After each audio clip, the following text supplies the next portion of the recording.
rumors of a whirlpool, cracks in the barrier, and of course the butter bandits. Still, I'll be on the hunt to see where everything will end up. Amazing. Thank you. Yes, last game we had lots and lots of stuff happen. We had a lot of announcements. The headmaster let you guys know a couple different things that are going to be happening this school term. Went over a couple rumors that he didn't seem like he really wanted you guys to kind of look into, but you were still presented with that information. One of the most exciting things that happened last game, though, is that our very own groundskeeper, Quentin, was given permission, just full out permission, for his new class idea. It's been about a week since that, and Professor Holloway, Z, has been out there helping, transfiguring anything that he needed for the class, and it's going to be the very first class today. So, first and foremost, I do need to know what, if you don't mind, Tat, what was requested of our professor, or what maybe idea you had in your head for the class itself. So the first, well, being a non-magical being, I kind of looked around and saw that everything here is kind of being done non-physically. So a physical education class was right up my alley, and you know, what better could we do than take old Tessie out and teach him how to do a little bit of bull shark riding? Okay. So, were you wanting this to be happening kind of in the open water? Were you wanting there to be like a tank where they could have this happening? No, no. So, during the time with Z helping me get everything set up, she's transfigured me uh, basically like a bullpen, Mhm. but set up like piers, Okay. just off the beach. Okay, perfect. That is more than doable. Um, and what, this should be a fun one. How would you have described this class maybe to the students so that they knew what they were getting into, so to speak? Physical education, emphasis on physical. Um, they will get wet. I love it. Okay. So, because this is the first class that you have been allowed to teach, the headmaster has specifically given permission for the other teachers, if interested, to come and observe, watch. Some of the other students, also, anyone, basically, they were given sort of an open free period if they were not signed up for this specific class. I'm gonna let Quentin pick. Do you think that he would have wanted to start with like lower classmen, or do you think this would have been like an upperclassman maybe for the first couple? How do you think he would have maybe requested and went about that? I would assume this would be more of like a lower classman class to get Mm-hmm. started in. Um, but there's definitely signups for after school activities for the older students. Love it. So, got these little greenies, these newbie kids that just didn't have a choice, needed to fill their magical electives, and they were your first victims. I mean, students. The victims is pretty close, but lucky for them. Even though I'm non-magical, I do have a sort of a quirk, I guess. But I have wild speak, which allows me to speak with animals. Mhm. Well, hopefully that'll help and we don't lose So, any limbs today. well, me and old Tessie, we've been talking about it. She knows which ones to pick on and which ones doesn't. We've sorted them out. Love it. So, we start, and this again is about a week after our last game. I'd say it's probably like late morning. Everyone's had breakfast, they've had like their first class, and now everybody's kind of getting this like free period before lunch, and you're going to have your first physical education class. How the school itself is set up, as we kind of went over last time, is that it looks outwardly like a sandcastle. But there is an actual beach that goes further down from it. And I'm assuming, like you explained, that's where these are going to be set up, is down by the shore in the actual water, Yeah. away from everything. Yes. So there's like out on the beach. If I'm looking at, yeah. So where the beach kind of crescents out, it just goes out there, set up as like a bullpen. I spared no expense.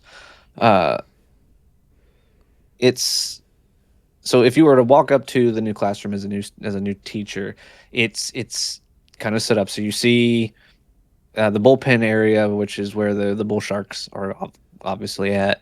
There's also like stables a little further out or down the beach a little ways that house all the seahorses, and a deeper area kind of roped off Okay. just a little ways beyond that. Perfect.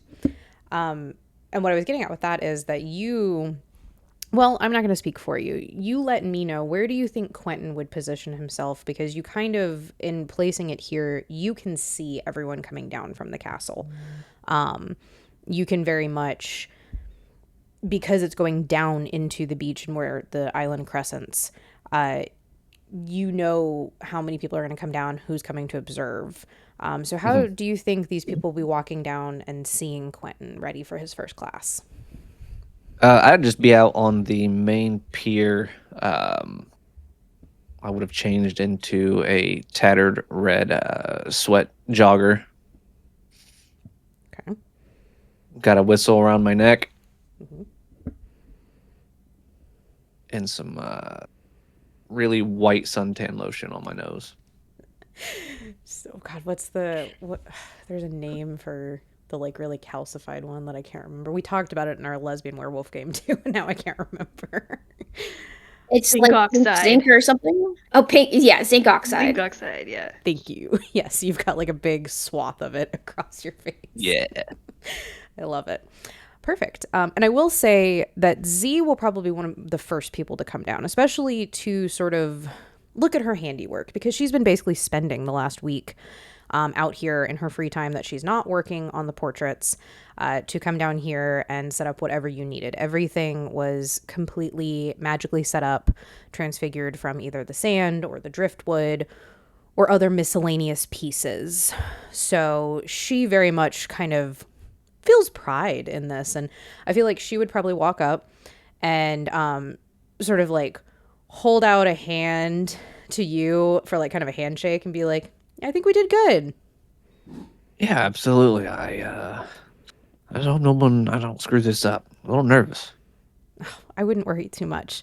And you actually, like, at saying nervous, you hear her accent start to tick up a little bit in a very empathetic way, and she's like, oh, no, I think it's gonna be great. I think you she takes a big breath. She's like, we've worked really hard on this, and I think you're gonna do amazing. And I think that the headmaster was right in picking you for this, because I think some of these students need to know the non-magic way of things. They need to think like a no-mage sometimes. I mean, look at the way of our world. Who knows how long it would be until someone is affected by this sickness out there. Absolutely.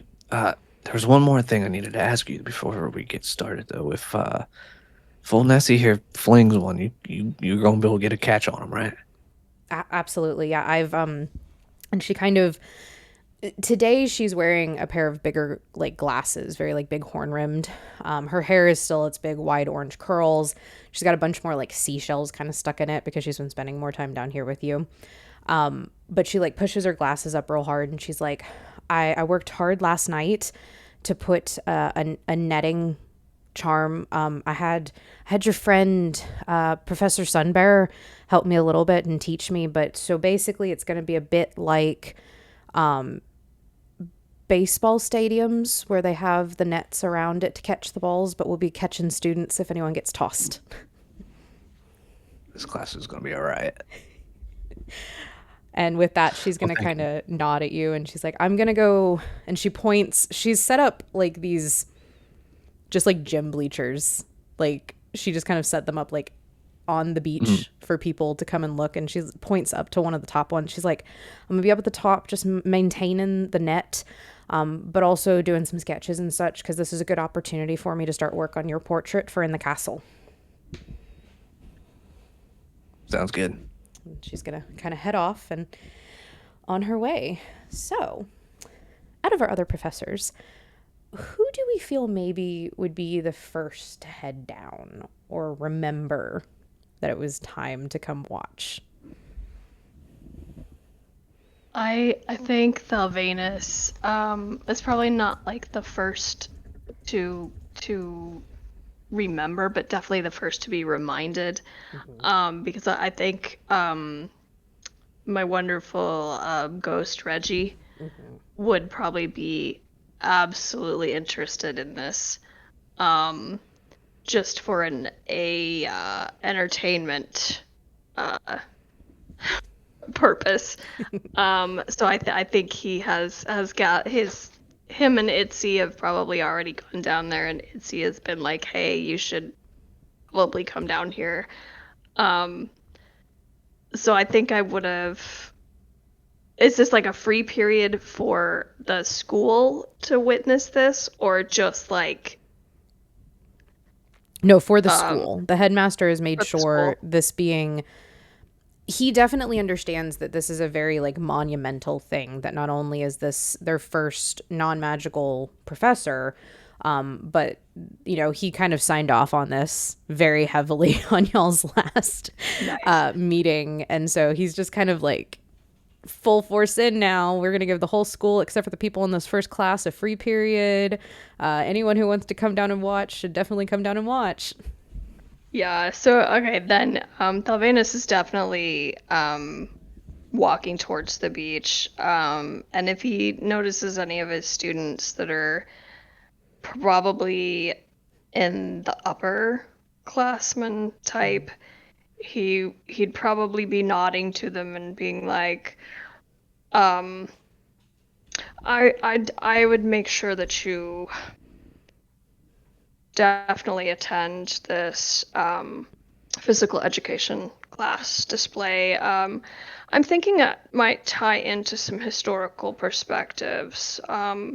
Maybe we'll talk about like how training for war was layered in physical education, or maybe cultural norms. I'm not sure yet, but it might be on a test someday. So enjoy yourselves, but do take notes. And then just kind of like that message, kind of as he goes towards the beach, to also kind of babysit Reggie a little. Absolutely.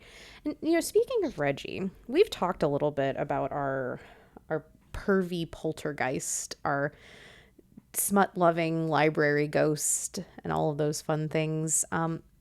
I know that Reggie's a specter, obviously, but what do you feel like he would look like? Like when you kind of come down the sands, what sort of ghost are you maybe coming up on? I think he's probably very young. Um, just kind of his attitude and everything like that. I think he. I think he was just barely old enough to be on the crew. Kind of trying to make a name for himself or earn a living or something like that way back when. So I think he was very young, very immature, and he's probably in like probably his best clothing, but probably uh,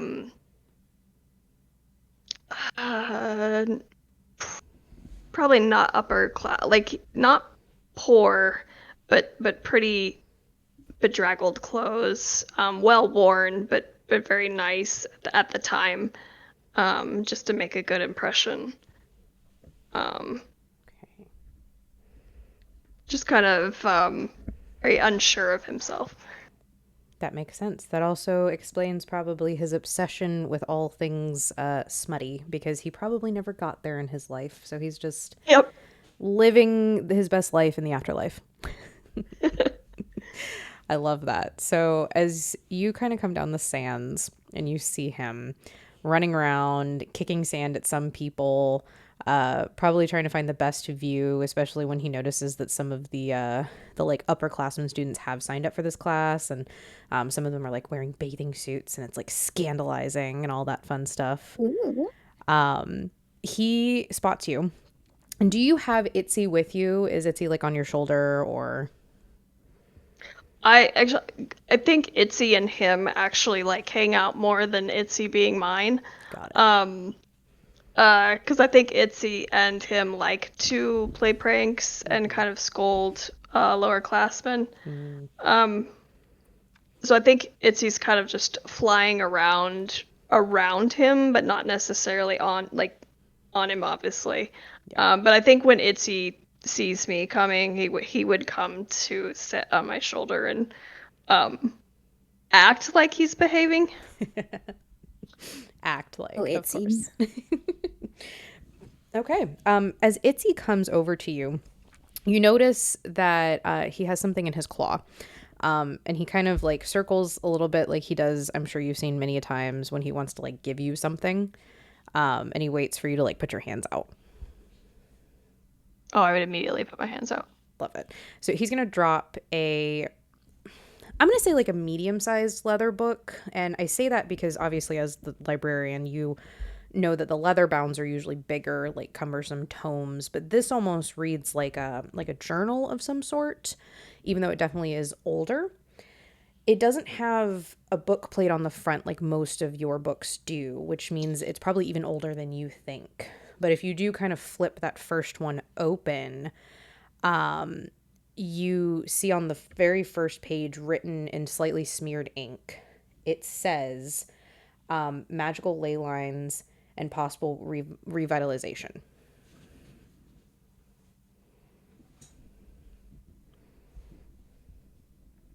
I think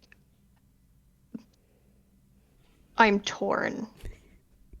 Because this is obviously something I would find extremely interesting. And so I probably he's probably landed on my shoulder. Um, and I've opened this book and I'm probably kind of like I get lost for a second and then look up and realize where I am, and I think there's kind of an indecision like, ooh, cool new book or watch this. And so I think I'll kind of like, since it's so old, I'll probably close it a little bit, protect it, and kind of find a place where I can sort of have a view, but also be able to read this book, I think. Yeah, absolutely. There's plenty of those like gym bleachers fanned out around the space, so you can definitely find that. You and Itzy have a telepathic link, correct? Yes. So once you actually like kind of come back, a lot of the time when Itzy communicates with you, it's not necessarily words. A lot of it is like things through their perspective or like images. And so once they know that like you're not totally absorbed in the tome that they gave you, they're gonna kind of project that they found Reggie with that book, like running around with it down on the beach before anyone was down here, and kind of like rescued it. And they're sort of like preening at you, like, look, I did good. I did good. I will probably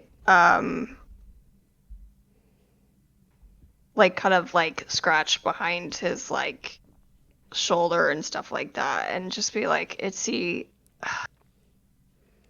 thank you so much for rescuing this book.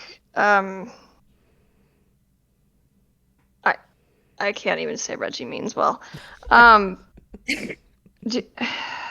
Just thank you so much. And then I think in my like he kind of has an eccentric style, so I think he has just like brightly colored mismatched stuff. Like he wears it because it's comfortable and practical, but also like looks, professorial. So I think in one of the pockets in the jacket I have some sort of like treat for him. So I would definitely give him one and like silently go off on Reggie a little bit for having this tome down near sand and salt water. And then I'd probably sit down to read it a little bit. Perfect. Okay. And Professor Brooke, who are we in the presence of this game? This game, Professor Brooke is definitely in that in between stage, half wolfen and half human. Still got like a poof of hair, but very much like Helluva anthropomorphic furry level of in between, because it is the waxing gibbous today. They are them presenting in a pretty much like black outfit fully covered to their arms and just like seems to be just generally grumpy. We love it. So, given this free period, do you feel like this iteration of our Professor Brooke would be early, right on time, kind of meandering down? What are the vibes this go round? This go around, I feel like they're grumpy, so they have gone and gotten a latte of some sort, which is mostly at this point just like milk, like hot milk, because they cannot consume too much caffeine when they're in this state, which makes them extra grumpy because then they have the hangover from not being able to have caffeine. So these couple of days are like very grumpy, and they are just kind of like lapping at it as they go through the sand and like steadily, like just barely not getting hit by beach balls, just barely not like running into people, just like very sleepily, very grumpily, like walking through this thing. Then they show up about 5 minutes late with, the equivalent of coffee, but definitely have one in their other paw for of something that they wanted for whoever they run into while they're there. Absolutely. And I'll say you kind of have, being just a little bit late, you definitely kind of have the pick of the litter, no pun intended. Because everyone has pretty much arrived. I'm going to say, Quentin, you had a pretty good turnout. You know, lots of different classmen, all varying levels. Most of the staff is here. Our favorite, Professor Billingsley, the very intimidating stork, comes like around from the other side of the crescent beach and just sort of like is like, yes, very, very good setup. Good show. Thank you. Interrupting my class with your creepiness, but anyhow, class. I'll blow my whistle. Line up, line up. Now, I know you youngins don't have any idea about any of what's about to go on here, but I'm gonna tell you, you're gonna fail this time. But what happens when you fail? You keep doing it till you learn to get good at it, right? That's what teaching is. So, I'm gonna put you guys down here on top of my good pal, my great pal, old Tessie the bull shark, and like I'll kind of lean over, and you'll see a very large, sort of tiger striped shark, but it definitely has two big old horns coming out the top of its head. He's currently tied to one of the piers through a hook through or a ring through his snout, and got a little saddle on his back. So sometimes you're not always going to have magic, and you're going to find yourself in sticky situations. So, who's going to go first? And I'll look around, all the young ones. Okay. And I just rolled my d20 here, Tat. I'm going to say that you have 19 students for this first class, all varying levels. Most of them are first levels or underclassmen. But you have a couple upper and like middle classmen that have signed up for it. Some of the like the daredevils, the I need to fill my last year of electives. This is going to be the easy class. Quote unquote easy. This is going to be this cakewalk. So you kind of have your pick of the litter as well, of like who you kind of want to pick on. Who do you feel like maybe Professor?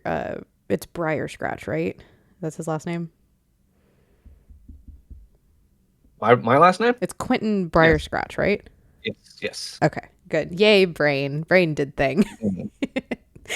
um, Professor Briar Scratch, who do you feel like he would maybe pick on?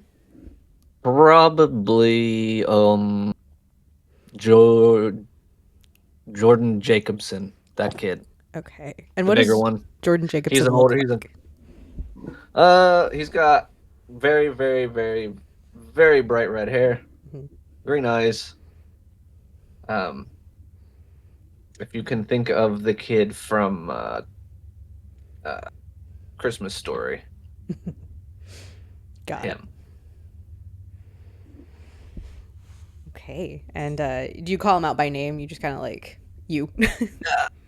Jacobson, why don't you show these young kids how it's done? Okay. And I imagine, especially getting like Christmas Story vibes, I'm imagining him like adjusting his like water glasses, like the full wraparound, like goggle ones. And I'm kind of like trying to put on like a persona and be like, Walks up, pushes kids around out of his way. yeah. I'm gonna lean down and I'm gonna grab Tessie by his ring and pull him up like, all right, give these guys a good show with this one. Okay. Um, Tat, go ahead and give me a charm.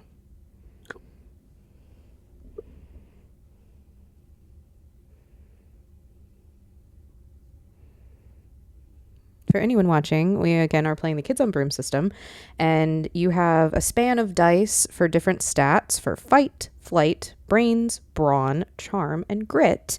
They're all varying levels. Generally, you have one of every of the polyhedral dice because our players are professors. We don't have any d4s I this rolled a 3. game. I love it. I love to hear it. Um, Another really good thing that we can incorporate here, if possible, because you failed, you can take your adversity token and take the failure. You can also choose to spend one of your adversity tokens to re-roll. Everybody gets one per game. Entirely up to you. Um, no, I'm gonna take it Okay, cool. because I don't know what the actual target was. No worries. So you take your adversity token first and foremost, and you Mhm. say this to your bull shark friend. And I'm going to say that bull shark was a little distracted because there were some like minnows like coming towards what you guys have had set up, and Mhm. kind of like chuffs at you a little bit, and then seems to like realize something's going on because the kid has now like waded over to you guys.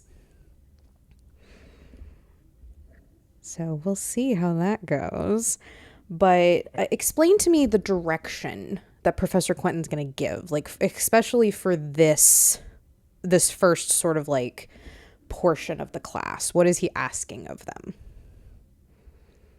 Today's basically just it's like a fun what to expect type class. Mm-hmm. These are things we're gonna be doing.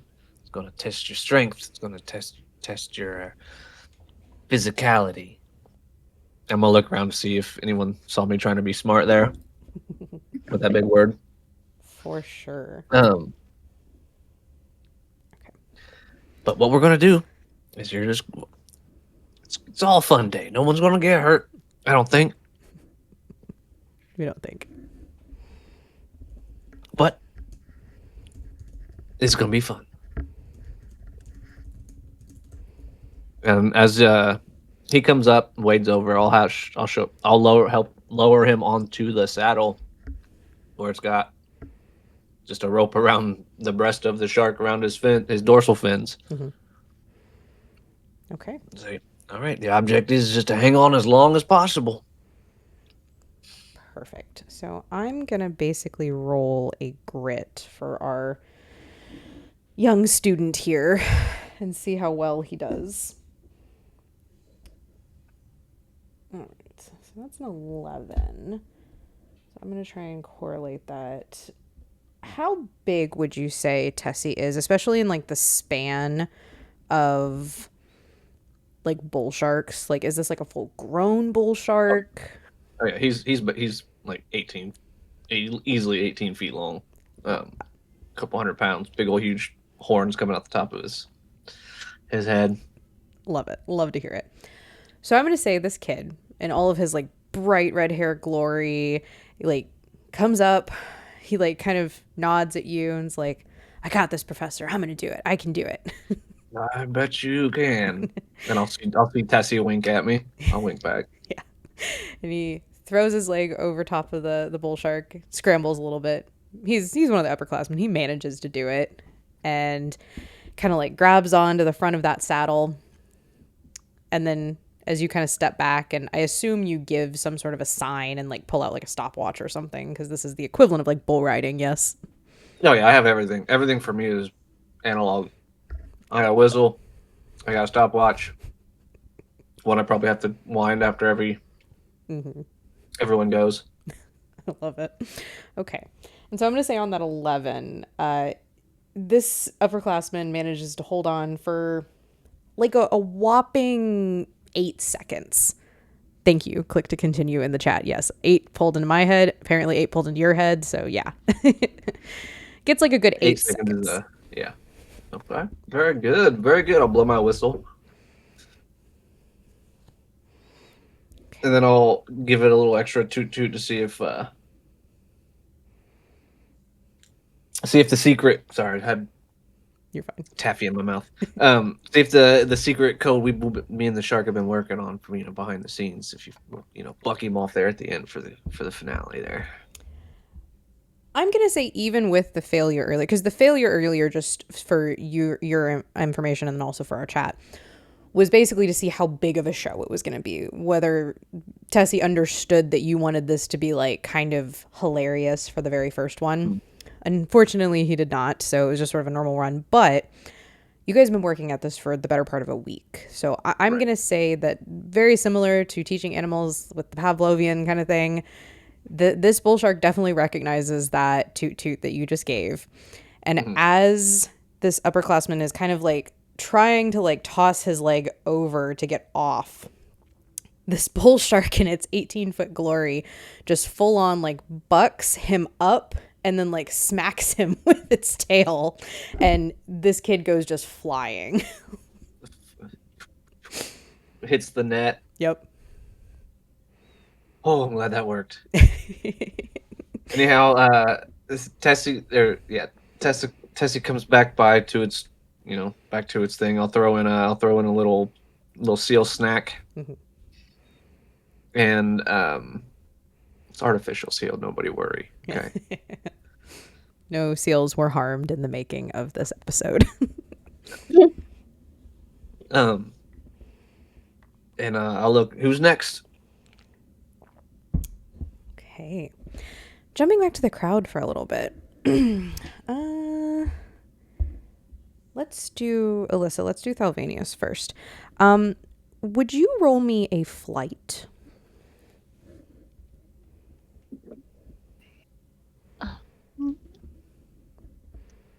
That is that's a 6. So that blows up, right? If it's a D6. Yes, absolutely.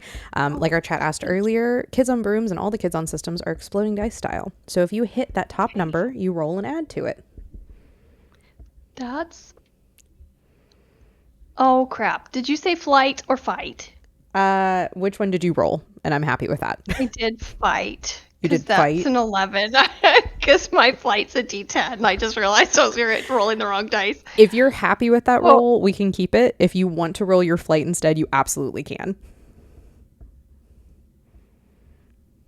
I'll stick with the fight because that was actually really impressive for my dice skills. Absolutely. We love exploding dice. So you've been trying really hard to pay attention because obviously Quentin is a friend. You genuinely like him as a staff member and like this is a very exciting thing. But the pull of this book has been pretty hard.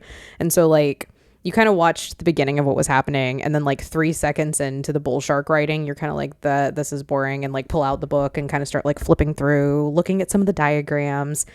And then you're like, oh shit, wait, no, I should pay attention. So like you close the book, and just as you close the book, you sort of like glance up, see the shark making a movement that's a little bit frantic, I'm going to say. And you have like the wherewithal to kind of like scoot over on the bleacher that you're sitting on. And this kid goes like flying right past where like your head would have been. It wouldn't have hurt you, but it definitely would have done that like really thick air movement over top of your head if you had not moved last minute. Give him a round of applause. Great try. Great try. I think a part of me is very impressed. Just be like, there's also a part of me I think that just saw a kid get launched through the air and is kind of entertained about it, but knows that that's not professional to laugh. I think Reggie's been a very bad influence on me. So I think I kind of like stifle a laugh and then kind of like turn and Mr. Jacobs, are you okay? The kid has been caught by an unseen force, and I'm going to say that you guys as professors recognize this definitely as like a magical net charm. So he's sort of like being floated down to the ground, and then like the last like foot or so, it just kind of drops him. And so he like falls. He just kind of like sticks his thumb up in the air because he's like trying to catch his breath. Like I'll give him the thumbs back. Like, good job, good job. Love it. Yarrow, from where you are, I know I kind of like let you think about it a little bit. Do you think there would be a particular place that they would want to kind of post up again, since they were a little bit later and they kind of can sit near or wherever they want? They definitely spot Thalvanus from the other side, and having gotten a spare drink and is also friends with Thalvanus, I think will kind of like climb up the things and just sit down right next to him after the kid walks by and just like wordlessly hands him a drink. Oh, thank you so much. Didn't think I didn't think to grab a beverage before I came down here. Sorry. Ooh, I need to do that too. Love that. The yes, I think he just kind of like grumpily goes,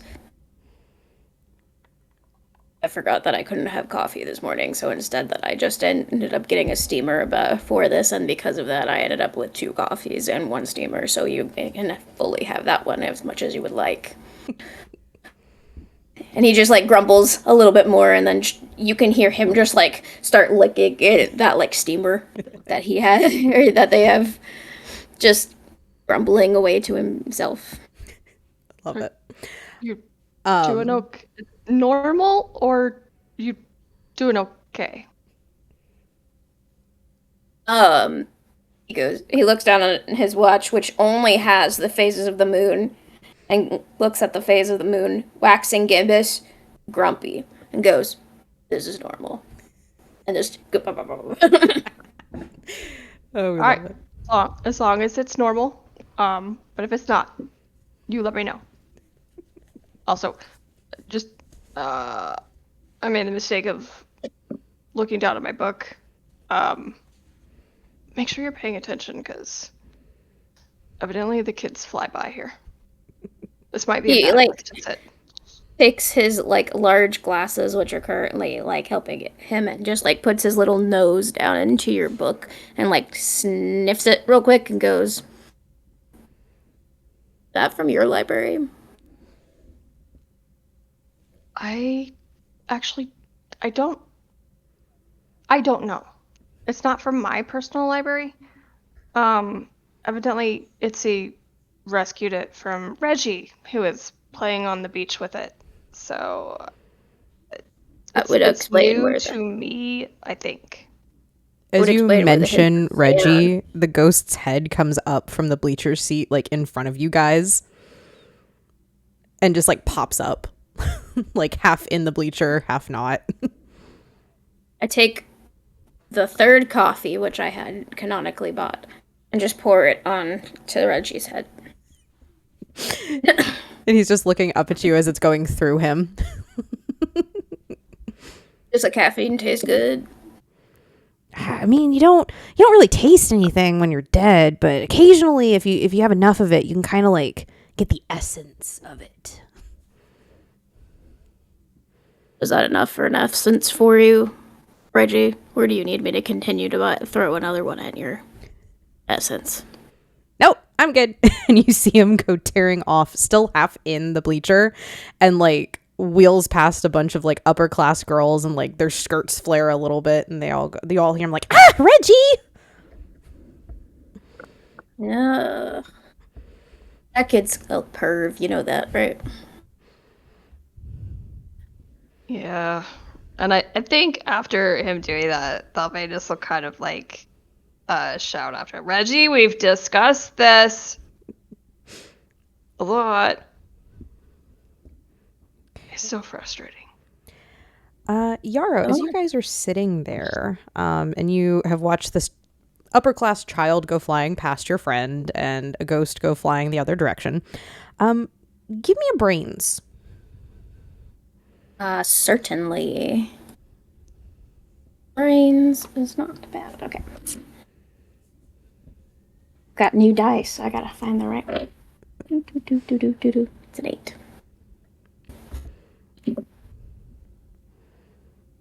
An 8 that explodes. So another 8 that also explodes. 23. I did not bless those dice before I gave them to you. I swear I didn't. Okay. Yes. I really like that. Okay.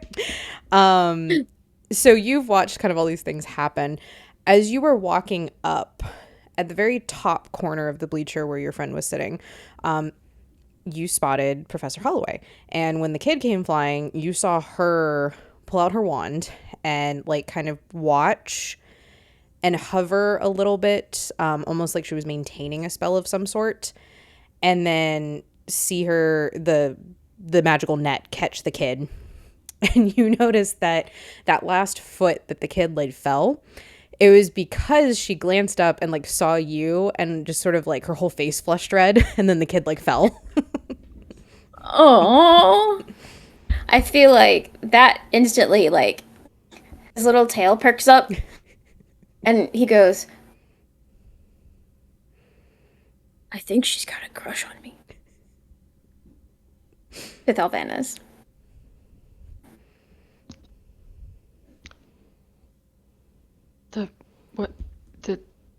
Wait, who? Professor Z, over there. He, like, points, he's like, big, subtle, and, like, points with his, like, ear, like,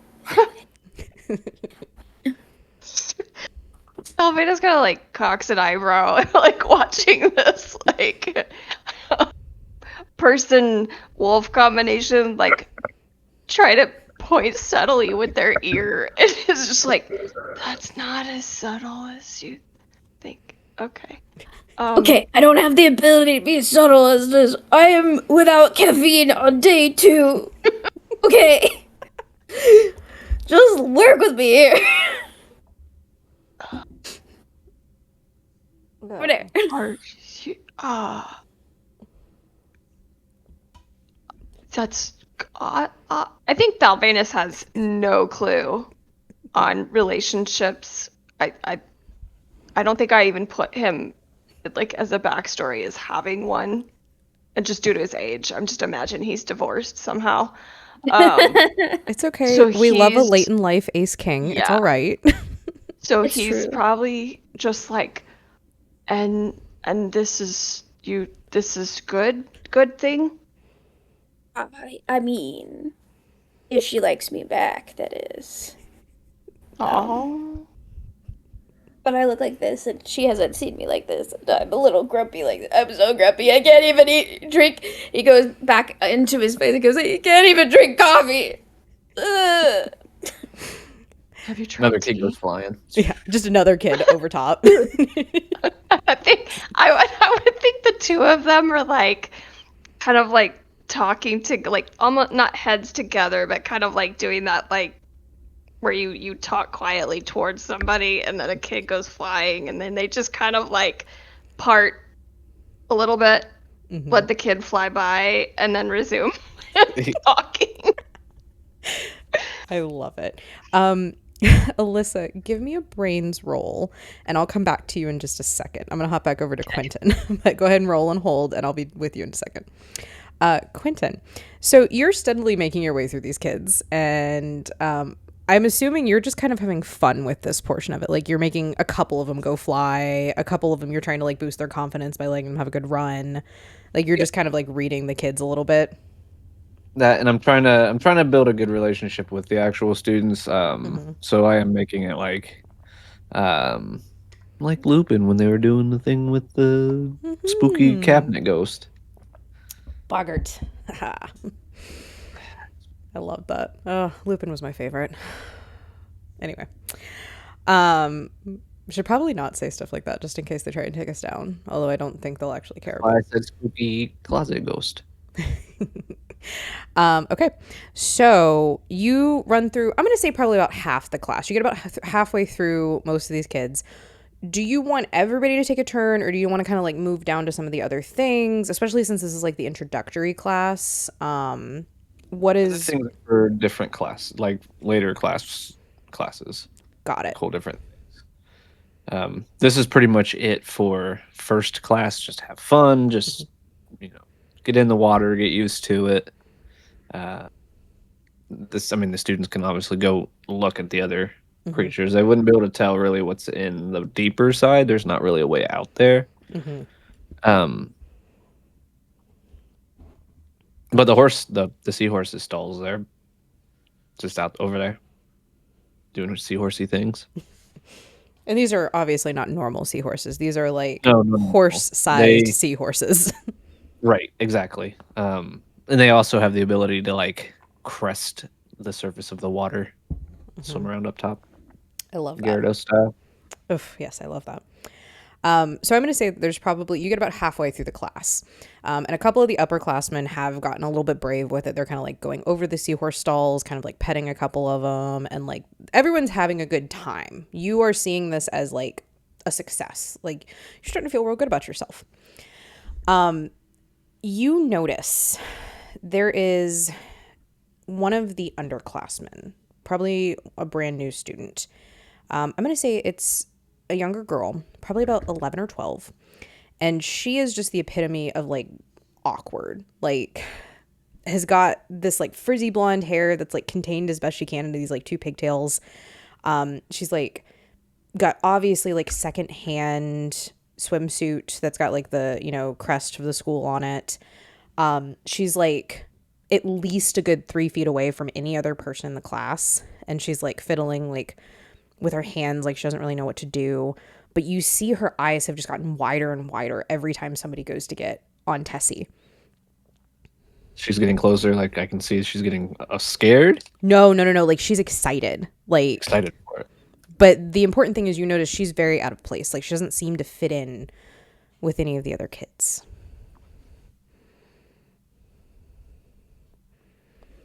And I'm going to say that her name is Talia. And we'll make her last name Frost because I was just doing X-Men stuff earlier. So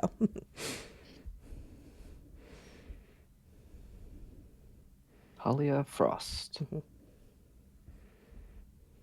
And she's about to be next up in line. Is that where she's at? yeah, she's still got like a couple kids ahead of her, but like you clock this kind of out of the side of your eye as you're like finishing with the current student. As he goes flying, I stop noticing her, see the kid go flying, and then turn back. Everyone's laughing and cheering, having a good time.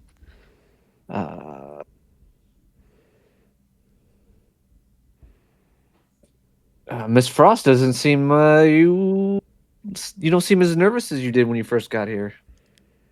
Think this is going to be something you can pursue later on? Maybe join one of the clubs, see what else we offer here. And you say clubs, and her whole like just her whole body language perks up, and she's like, are you in charge of one? Do we get to like help with the like with Tessie? I could definitely use all the hands I could get when it comes to handling them varmints.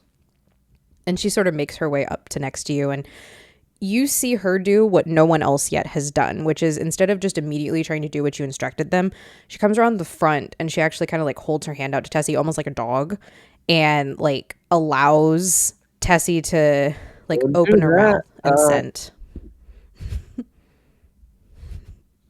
But surprisingly, Tessie doesn't like do anything bad. He reacts like he does with you. Like he recognizes that this tiny human knows what she's doing. Okay, seems like you got it handled. Best score to beats 8 seconds. See if you can do it. Yeah, I'd love to. Well, my dad's a magic and my mom's not. My mom is a marine biologist, so I grew up out on the water, and I mean, I love sea animals. Well, that's wonderful news.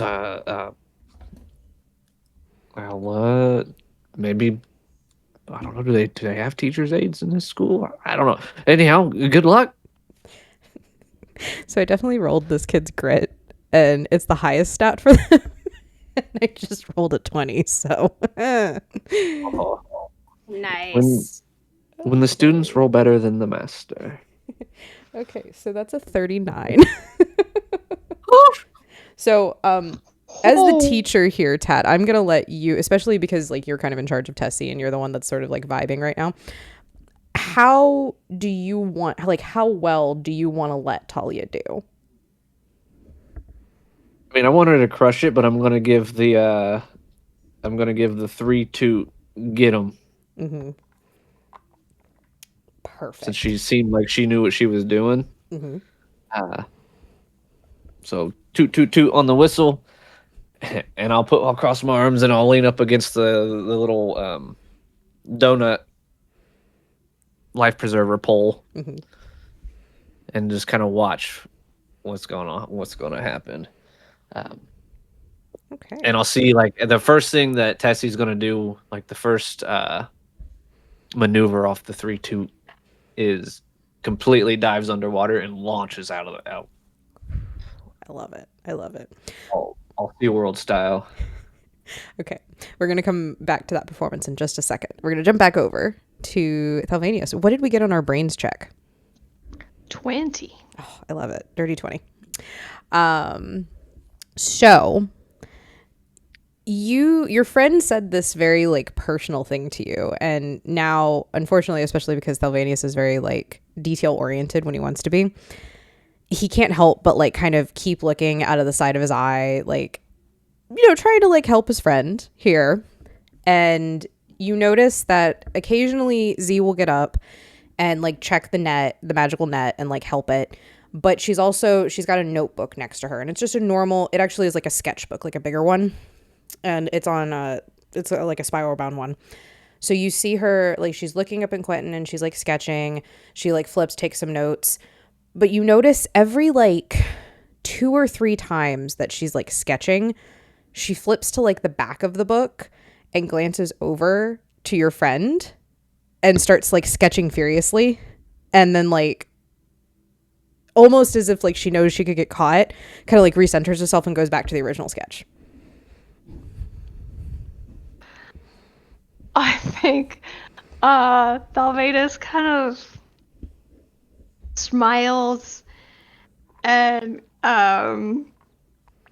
like kind of like shakes his head, not in like anything negative, but in a okay, I'm like the worst person for relationship stuff. Do I say something? Yes, I say something. Wow. Do I? Oh God. Okay. Um. Mm, and so I'll just kind of like uh nudge Brooks with my elbow and just be like, if you don't mind some advice from an old guy. Please, of course. I think you have a shot. I think at that point, all of their little hairs stand up on end, and then they just like curl it to themselves, and they're like, "Oh gosh!" Now they're nervous, and they're like, they turn around and they try to make it like, "What do I do?" And I'm going to say, as you turn around and look up, it's in one of those like clandestine moments that like Z happened to be doing one of those like scribbled back sketches and was like glancing up anyway. So you guys definitely make some eye contact. And then we immediately turn both red, and then Hey, how close to the water did Z build those bleachers? They're at least 10 yards back from the water just because she knew that you guys were going to be like launching students. But the one that they are particularly in is near the deeper portion of the cove, like where you guys are directly. So it's close enough that you could definitely make it a splash zone if that's what you're looking at. That's what I was getting at. It's almost Oh, like a gosh. I niche. was about to PM you. I had it pulled up and everything. Sweet. Okay. So we'll jump back over to that in just a That's moment. what she was at it. She created the splash zone. So Talia, it looks like at first she's not going to do well because like she's a small kid. Like she's scrawny, she's awkward. So she kind of like, it takes her like 3 times to get like up the side of this large animal. And like on the 3rd time, you see Tessie kind of like take pity on her and like go under the water a little bit so that she can get on. But then as soon as she kind of gets settled in the saddle and she like grabs onto the front of it, you see her like settle into herself.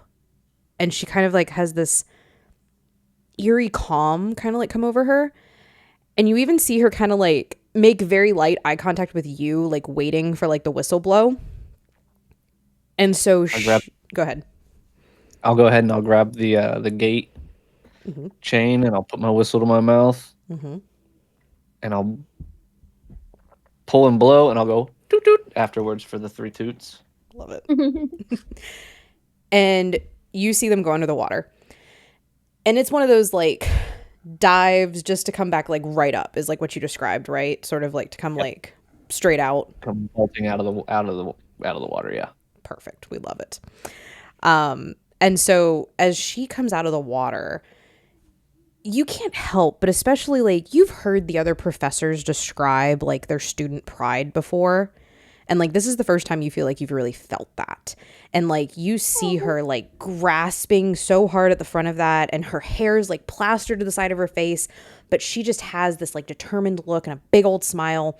And she goes for like a full 12 seconds, like as much as you had really anticipated anybody going.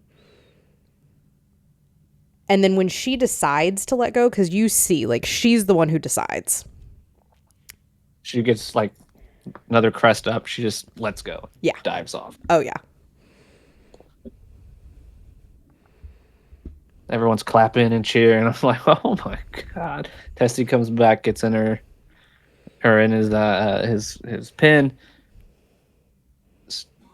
and I'll toss the donut out to her. Impressive. I'm that was amazing. Where did you learn to ride like that? Well, like I said, my mom's a marine biologist, and so I've been around like sharks and whales and things my whole life. My dad works as part of the magical investigation unit, and he's not home a lot, so we pretty much just lived on the boat with water animals. Have any skills with plesiosaur? You see this kid's eyes light up like you have just hit on the hyperfixate of all hyperfixates. Well, yeah. So there's a sign up sheet over there for some clubs. Go ahead and take a look at them. Bravo. Look, this is what we're talking about, kids. Love it. And as she goes running over immediately to sign up, like on one of the further bleachers, I'm assuming, so it doesn't get wet, you have like a sign up sheet. She goes like immediately over there and like signs her name on all of them.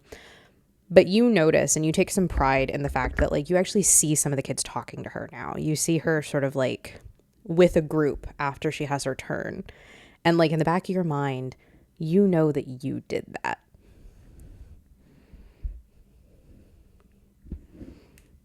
Smile come across my face, and I'll see the other teachers. Are they soaking wet there at the? That totally depends on how you wanted that to play out. Did you want that to be the Oh yeah, splash zone? that was the splash zone. Yes. I love it. I'm here for it.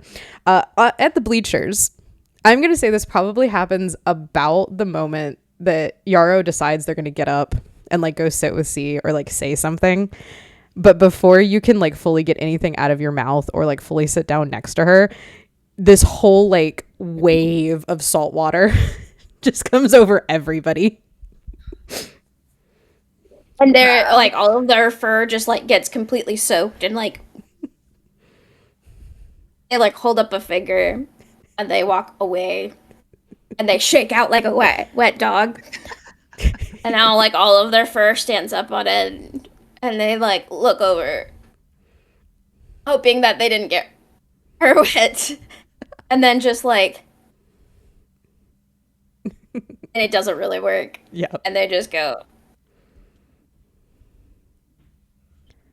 So before so what well that's going on. I'll tell the students. I said that's it for today, everybody. Great job, great job. We'll see you next time. And I'll notice that everybody over there soaking wet. I'll grab a couple towels off my bench there, and I'll go up and sorry about that, guys. I should have warned you. That was the splash zone for Tessie. I didn't expect her to go that hard today, so here you go. And Alyssa, I'm going to say that. Go ahead. Yeah, I think Dalvanus has such a like sixth sense with like books and stuff like that. I I honestly think he would have thrown up some sort of like not like not like a full shield, like not to protect himself, but I think he would have like encased this book in some sort of like shield. I think that would just be like this knee-jerk reaction, I think, to just protect this book. It could have been like, you know, one of Reggie's like smutty novels, and I think he'd still just protect the book. So I think he in that he's probably sitting there somehow with his like hands like kind of like forming like a globe of magic around this book that he has in his hands, and like the rest of him is like soaking wet. So he's probably just like I mean, you guys Yeah. can just magic that away, right? Here, and I'll hand you Yeah. the towel. Sorry again, though. Z, what'd you think? What'd you guys think? Did I do okay? This what we needed here? Yeah, absolutely. And so as I'm trying to word like how I want that to be worded. So as poor Yarrow got soaked and then tried not to get Z wet, I feel like that would definitely have like it would have made her giggle. Just like she just would have like very, very genuine happy giggles. She would have like reached up and like pulled a piece of seaweed off your ear and like she's full soaking wet at this point too. Like her curls are now like plastered. Like she was wearing like a green like sundress with a cardigan over, and like she's just like fully sopping wet at this point. But seeing that, like it was just like this endeared genuine giggle. And so she kind of turns when Quentin speaks up and she goes, yeah, absolutely. No, I think that was great. That was so nice what she did for the girl. I think as someone who was not very popular in school, I think that I wish I would have had a professor do that. And here. And she reaches over to her large sketchbook and she flips and she turns and shows you the sketch that she's been working on. And it is a full body of you in your normal attire with like your layers and your things.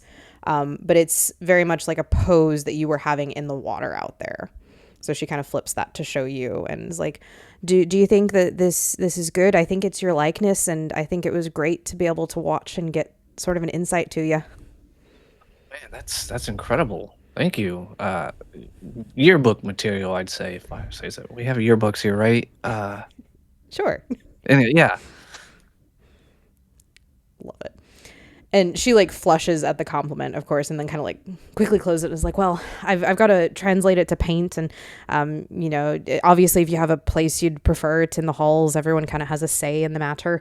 And she kind of like turns away back to Yarrow and sort of like flushes even brighter. It's like, I was going to come sit with you in Thalvanius, but I had to watch the spell, and she's like fiddling with the end of her very wet hair. Like, I think Arrow is grumpy, has not had caffeine, and just like has the extra towel and just like wraps her with the towel as like a hug and just goes, uh, you just, if, and then he just like gives a thumbs up and like walks away. I love He's it. too nervous right now. Sorry, again, Professor Brooke. Sorry. As you're And then go ahead. he just like looks over and gives you a thumbs down and then keeps walking. Oh, wow. Tat, as you are kind of sitting there, Professor Freya, the very large Viking warrior woman, comes up behind you and gives you like just one of those big slaps on the backs. Like, you've been around her enough that you don't like completely fall over, but it's still one of those sort of like Yeah. it's just, man, that was entertaining. That was almost as good as when I get the underclassmen up on the brooms and they're like falling off left and right. That was so exciting. Right. I love it when they go flying. I love it. It's like my favorite thing. Oh, I love it. Thalvanius, is you're kind of sitting there and you've managed to let your magic down. You're checking the book out now. Off to the side of you, your friend Kepler kind of comes up and just like normal, starting conversation was like, "Oh, that was really, really interesting, wasn't it?" That was awesome.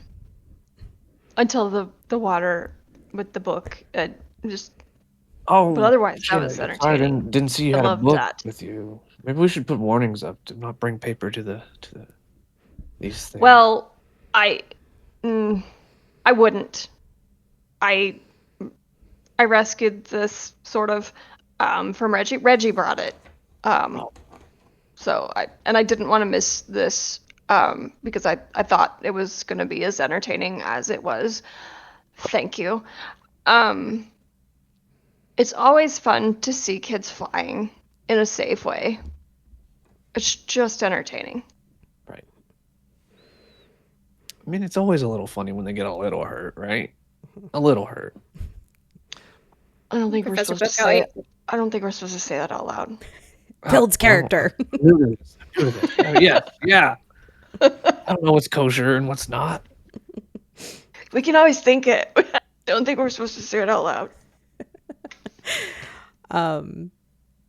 As you guys are kind of all talking together, and it's really just the staff at this point. Like, the rest of the kids have kind of like begun grouping off, and the ones that were in the class are being like surrounded and being talked to. As you guys sit there, Thalvanius, you notice that your best friend Kepler is like counting. I mean, which is normal, numerology professor, but they're counting out at the setup. And you just kind of like clock this because you're more aware of your friend than anyone else. Oh, Kepler, what do you got going on right now? Well, I'm just interested because you see, it was Professor Holloway that helped transfigure and then set this up, correct?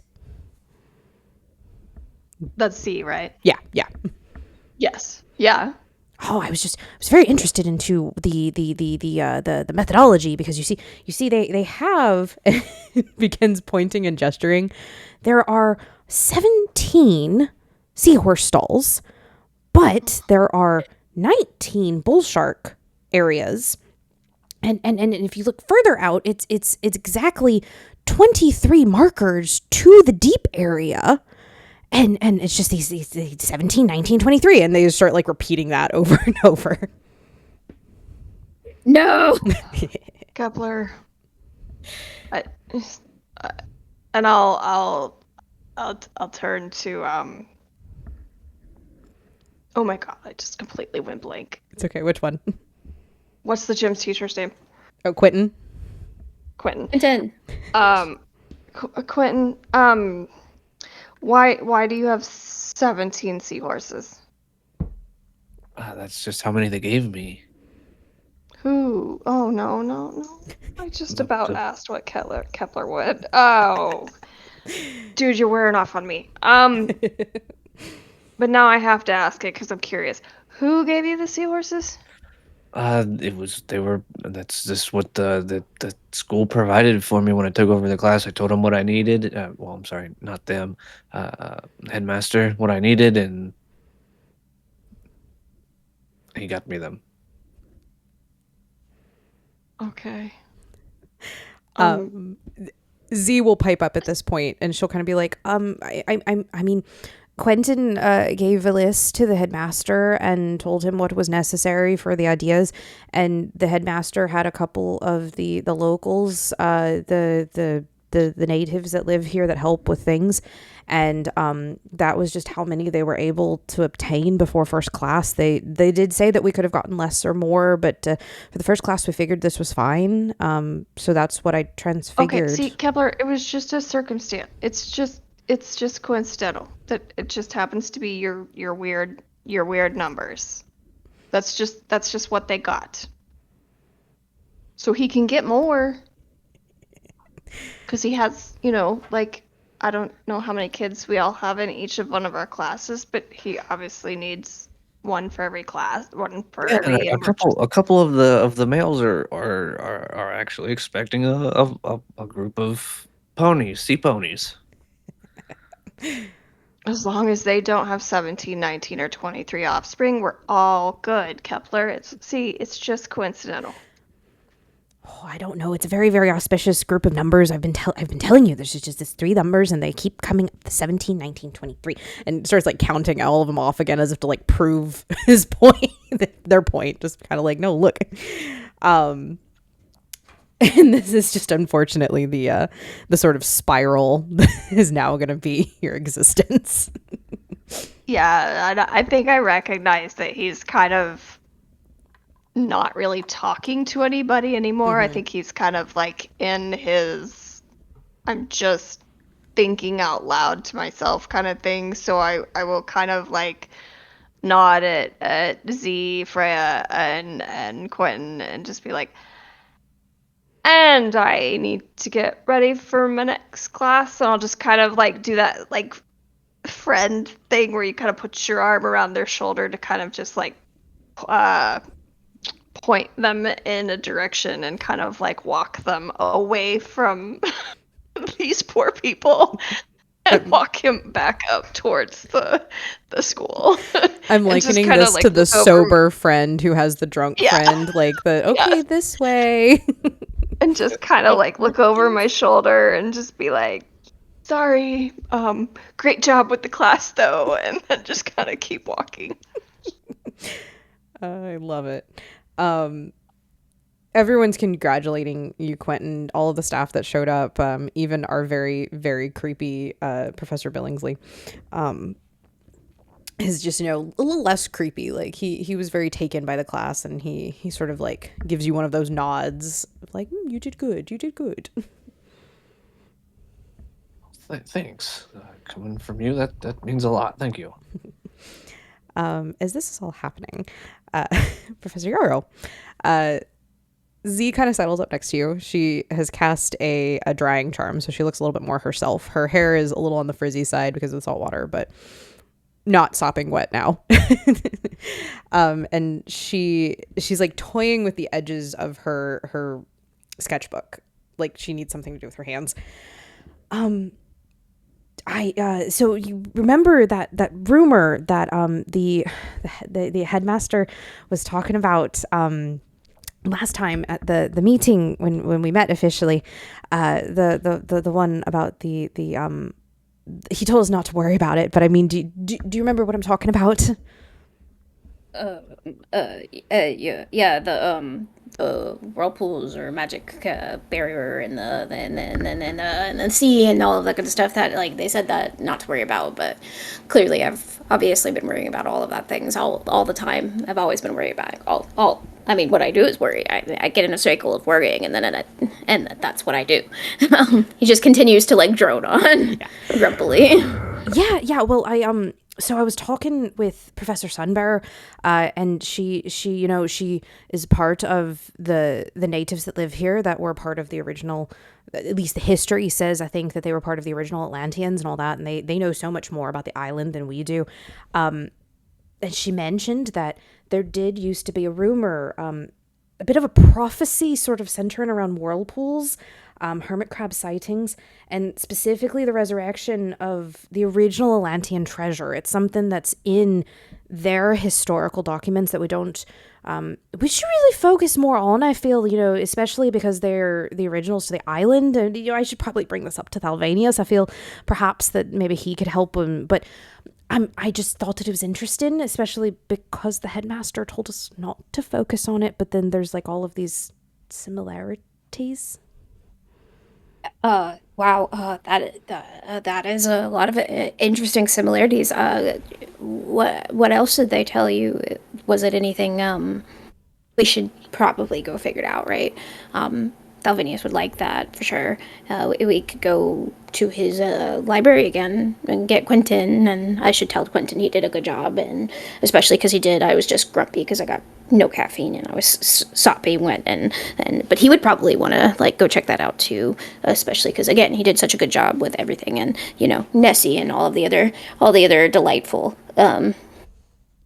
wander animals will probably also like to help us out with. And he continues like he's definitely like you're gonna have to cut him off. And Z sort of like, you see her sort of like put her shoulders back and it's like, yeah, I think that'd be great, and I'd love if you wanted to talk about it a little bit more. And she'll kind of like take her hand and like put it gently like on one of your arms, like kind of asking permission, so to speak. I think his like fur poofs up and he goes, I didn't actually get any coffee today. I brought a third one, but then I poured it on a ghost. And I'd love to hear more of this over coffee if you would like coffee. I can't really drink the coffee; it'd just be a steamed milk for me. But I would definitely, Oh, because of get you.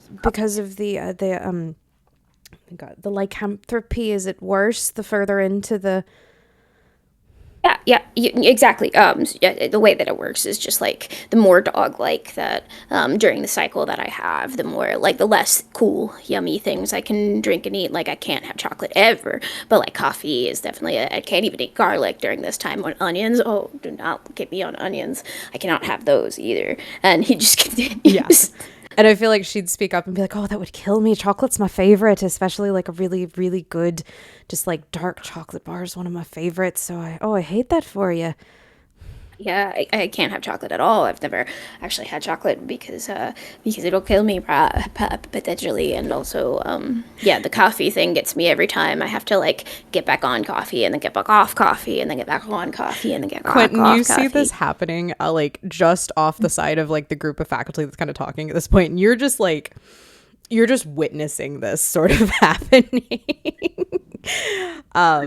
And you caught tidbits of what Z said, especially because like you'd been talking to her and then she kind of like moved to the edge and she was just sort of like on your radar.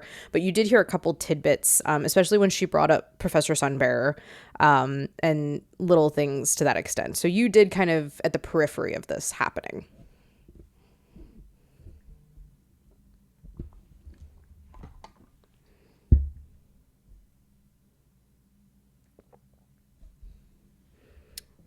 Was that for Thalvanus? I'm sorry. I No, was sorry, that getting was talked to. Okay. directed at Tat and Quentin. My bad. Okay, good.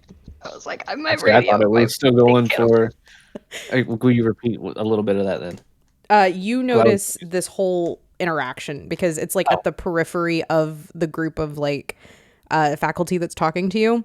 And because you'd been talking to Z a couple moments before this, when she sort of made her way to the edge of the group, she was kind of already like on your radar. right. And you hear just like snippets, like especially because you hear her say Professor Sunbearer, who's like your favorite on the staff. So you kind of Right. like perk up a little bit and like you catch tidbits of what Z was saying about speaking with her and there being sort of like this prophecy. I'll say honestly though, Thalvanius too, especially because you were starting to like walk Kepler away, you probably caught like some of it. So both of you would have been at least a little aware of what Z was saying. Okay. Say something about the hermit crabs. Yeah, I've been battling them little shits all month long. Oh yeah, Oh, yeah. did you hear what Z was saying? She No, I said just heard that. something about hermit crabs, and I can't stand Yeah, them. yeah. She said she talked to Professor Sunbear or whatever, and that was like a prophecy about like the whirlpool and the thingies and the lack of magic and the summoning, and you could explain it way better than me, probably. See, Oh no, I think you've explained it great. Well, Professor Sunbearer was helping me with the net charm, and so we talked a little bit, and she was telling me about the some of the historical things with the native here on the island, and her family is from there, obviously. And there's this sort of historical prophecy from some of the originals that were here on the island prior to it being the school.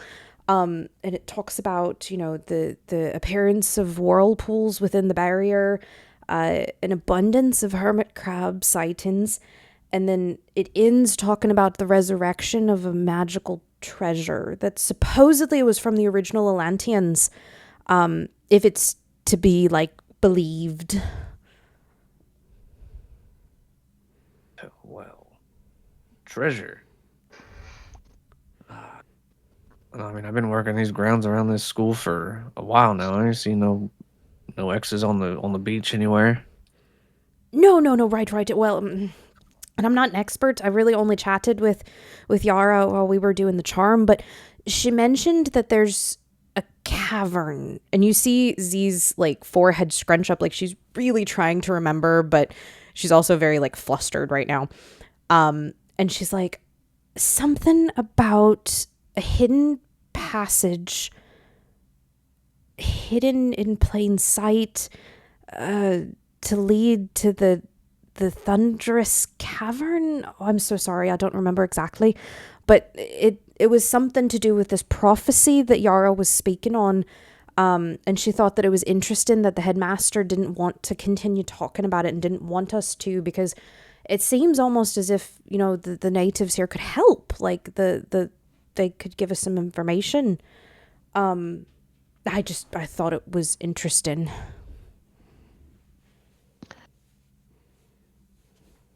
Can Thalvanus kind of like because I know that that last meeting like he mentioned it. And I think Thalvanus being the history person would have been like, yeah, so I'm gonna research that while you tell me not to. Um Yeah. and then I think them kind of and then him like overhearing this, I think it kind of jogs his memory. Could he look through that book? Absolutely. We'll give you. Let's do this. Let's do two separate rolls. So, roll me a brains to see if you found anything within the week after the meeting, and then roll me a flight after that to see what you can flip through the book and see if you find anything helpful. So it's gonna be two rolls. Brains is 15. Okay. Flight is D10. Oh, that's explodes! Yay! Yay! Explode. yes, and then it rolls, exploding. and then it rolls a 1. Yay! Okay. So I got a whopping 12 for that one. Love it. Okay, we'll start with the brains. So I totally agree with you. Having, especially as the librarian and the professor of history, I feel like Thelvanius would have been told, "Oh, don't worry about it. Don't worry about it," and then would have worried very much about it in a different way than like what Yarrow was talking about with like stressing about it. You would have been like, "Okay, but what if?" I have a book for that. You were able to find not very much information, unfortunately. So the rumor obviously has never been 100% confirmed that those who live here on the island and help with the school production outside of the faculty and things are the original Atlanteans, or at least descended from them, because that's one of the rumors, is that this was Atlantis, and it was like brought up from the depths by the headmaster and all those fun. There's like 10 varying stories you can find at any given point. But when you do speak to any of the people who live here on the island and occasionally help in the castle, they're pretty forthcoming about their history, but there's no like set documents. They probably have them. It'd be similar to like if a school was built on like a native preserve, they have their own historical center. They wouldn't necessarily put it in the library of the school. So you weren't able to find specifics, but you were able to find some like transposed information. It looked like maybe copyings or like interviews talking about how there are a couple different prophecies that came from those who live on the island and have always lived on the island. So it at least kind of perks up to you that this probably would be valid. It would just be like specific wise, you'd have to either talk to someone who lives on the island or Professor Sunbearer, just depending. And then for your flight, you said 12, right? 10, 11, yeah, 12. Perfect. You flip through the book and you've still got like one arm like kind of behind and slightly around Kepler, and you're kind of trying to like steer them a little bit away from the group so that they can kind of babble into oblivion. And you're flipping with the other hand, and Itzy kind of like lands on your wrist and like puts his beak down, or her beak, pardon me. And you open up to what looks like a map. It's a little blurred, like someone was doing this in a rush. And it's an interesting kind of map because while it looks like there might be some semblance of like direction, it's more so like you see different colored lines across it. Think of like when you look at a map, normally it's got those like what are they called? The longitude and latitude lines that go across it. But these are in like different colors. So instead of like just the vertical, horizontal, these go all different directions, and they're specific ones. So you could probably assume this is a ley line map, but at first glance, it wouldn't be something you'd be able to like just know. You'd have to actually sit and like try and figure out what this map is area wise, what the different colors might mean. But that's kind of what you find in the book. Okay. So I'm just gonna kind of I'm actually gonna like kind of walk with Kepler past the group. And then kind of just let him walk up and gently turn around. Let him keep going. Like he and I are besties. I know how to like get him to go off in a direction. Like when a kid's riding a bike, you just slowly like let go of the back and kind of like he'll get there eventually. And then I'll just kind of like nod to Itzy to kind of like Itzy knows like that we kind of, you know, at least steer him away from cliffs and stuff like that. So I just kind of give Itzy the nod, and I think Itzy just kind of like, yeah, okay, and then like kind of goes off and like hovers around just to kind of make sure that he makes his way back. I'm gonna be like, are you guys talking about the prophecy through the oral histories of the natives? Yeah, we Professor Z had a little bit of a thing that she talked with, and I think we have a lead potentially. Yeah, because I know he said not to do stuff, but yeah, if you're gonna tell me that it's research and about history, and you're gonna tell the history professor not to do something, that's I don't listen to those directions very well. So I do have some stuff in the library that I've kind of been working on. This book that we just rescued from Reggie, I haven't even talked to Reggie about it, and he's not real informational, so I'm not sure what I could get out of him for this. But I just got a book that I haven't looked much through it, but it has ley lines. But without sitting down and concentrating on this, I can't really add anything to this. But that was on my to-do list, was to go talk to a Yarrow.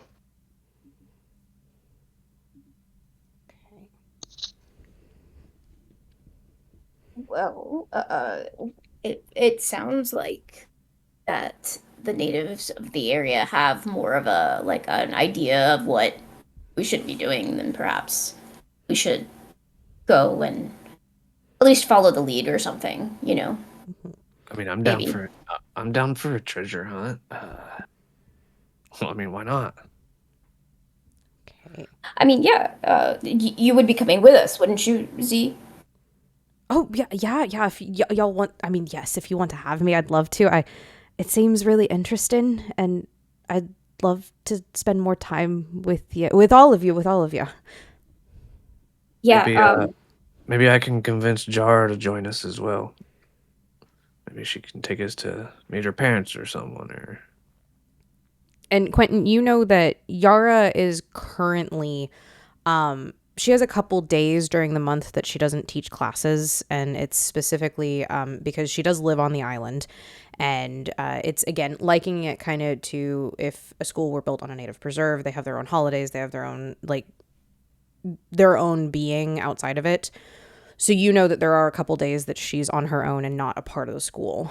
And these are the days that you guys are on. So potentially, especially you being closer with her, you would know that if you guys waited a day or so, she'd be back and she'd be able to actually assist you in any way, shape, or form. yeah, so uh, Jar will she'll be back in a day or so. She's got some sort of I don't know birthday celebration. I don't know what it is actually, but she'll be back soon. We can get some more insight onto that. Oh, that'd be wonderful. I could actually have a day to look through this new book and grill Reggie. And I think while Z was talking, um, I think Stalvana's maybe subtle, maybe not, Mhm. is like giving aggressive eye contact to Brooks to be like, you have a shot. Just take it. Like calm, like giving the like side eye, like pointing with the eyes to that. You like it's probably not subtle, but just being like, I told you, like, come on, it's obvious. But like, Yeah. yeah, this'll I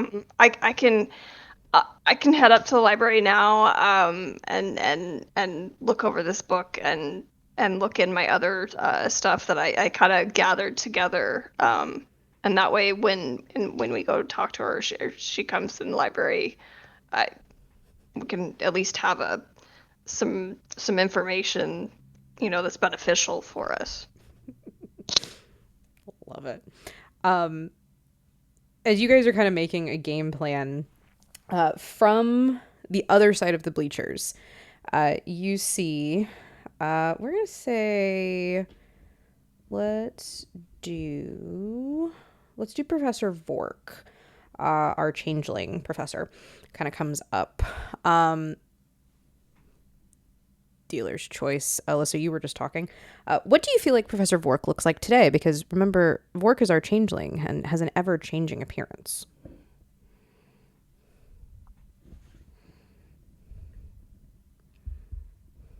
I think today, kind of knowing that we were coming to the beach has kind of taken on almost that like beach blonde tan, um, kind of like a human elf thing, like just ready for the beach, like sun, like just this person just looks like they were made for beach day. So I think that's the kind of the way they are. Like they have like the the big floppy hat and like even maybe some zinc oxide on the nose and just ready for a day in the sun. Oof, perfect. I love it. Yeah, so I'm gonna play off of the sort of like beach elf. I love this. You have like this really tall, like model-esque, today female presenting with like these big blonde beach waves, that like that perfect tan that only comes from like either living by the beach or going to the beach enough that you know it. And yeah, I think like a big floppy sun hat, maybe like one of those flowy like cover ups, like brightly colored over like top of a bathing suit.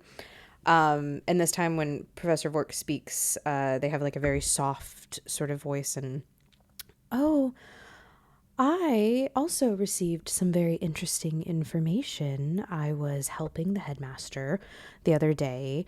They wanted to go over some curriculum stuff since I'm back for the whole year this year and I'm not taking a sabbatical.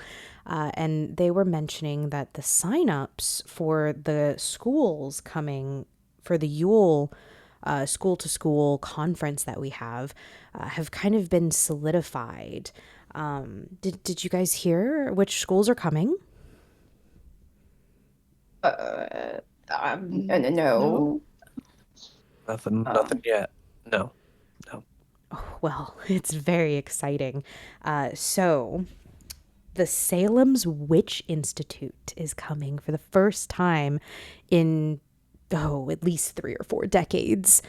And the new academy, well, the last 10 years, when you've been around as long as I have, new is relative, but Tokyo's Kaiju Academy is attending. And there's a small school in Finland. It's just the Freyan school, I think. They're coming. And, their headmasters are all very well known. The Salem school, I think his name is Orion. He has quite the reputation, just a very severe individual. And the young woman in charge of the Kaiju Institute is known for her transformation magic. Not as much as I, obviously, but very close. And then the gentleman in charge of the Freyan school, he is renowned for his healing, although some say he's a little out there. I believe his name is Ivar. I just thought it was so interesting that those were the ones that they picked this year. There were so many other school applicants to come. Do we know anything about those particular schools off the top of our heads? If anyone would like to make a brains check, I would be more than happy as the benevolent force of nature to give some information. I got 5. I got a 7.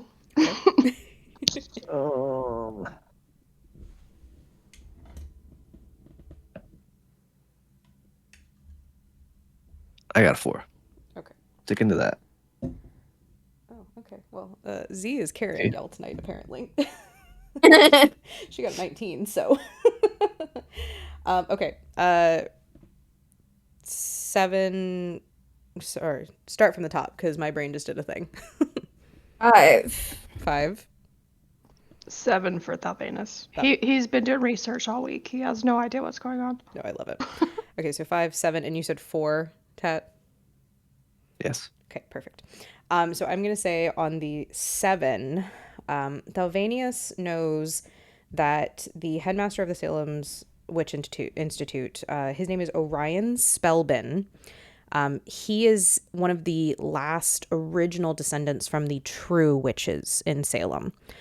So he's kind of considered like magic royalty in Salem. I'm going to say on the 7 4 4 5. That's what I'm missing. Thank you. I don't know why my brain doesn't want to like concept the 5 right now.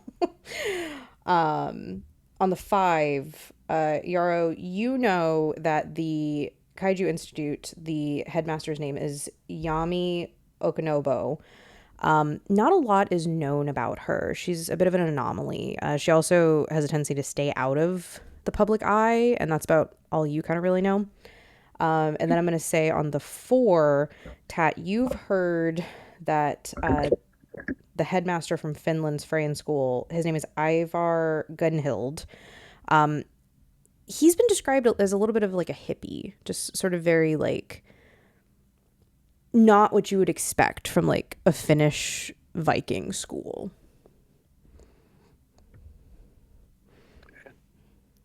And then on our on our NPCs 19, she's gonna kind of pop up and go, "Oh, I'm pretty sure that, well, Headmaster Spellbin, I actually applied to the Salem Institute a couple of times, but he's very strict about his faculty and his students, and that's been sort of a point of contention with, well, the magical sickness and just like so much less magic in the world, but he's still being very strict about who he accepts into his school. So that's really interesting that he applied to come here.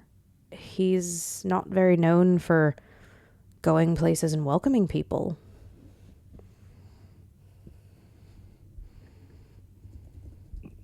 I mean, I wouldn't know much about any of it, but I just know that he is like, royalty basically, in the magic world, like the last descendant. But yeah, that's weird.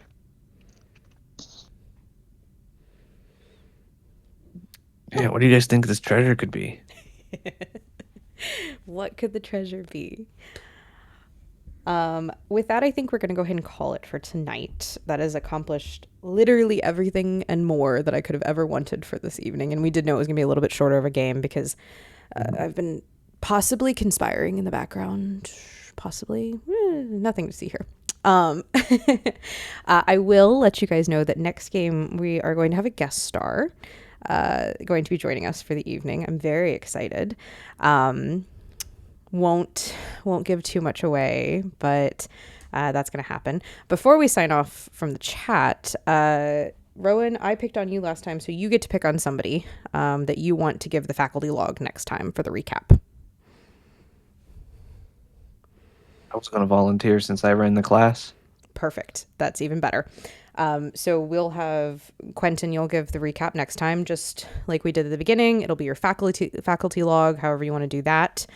And then we'll pick up a couple days after this game when Professor Yara comes back, and we'll all kind of meet up in the library and go over some information and hopefully learn a little bit more about these, rumors and prophecies and all these fun things about this magical treasure.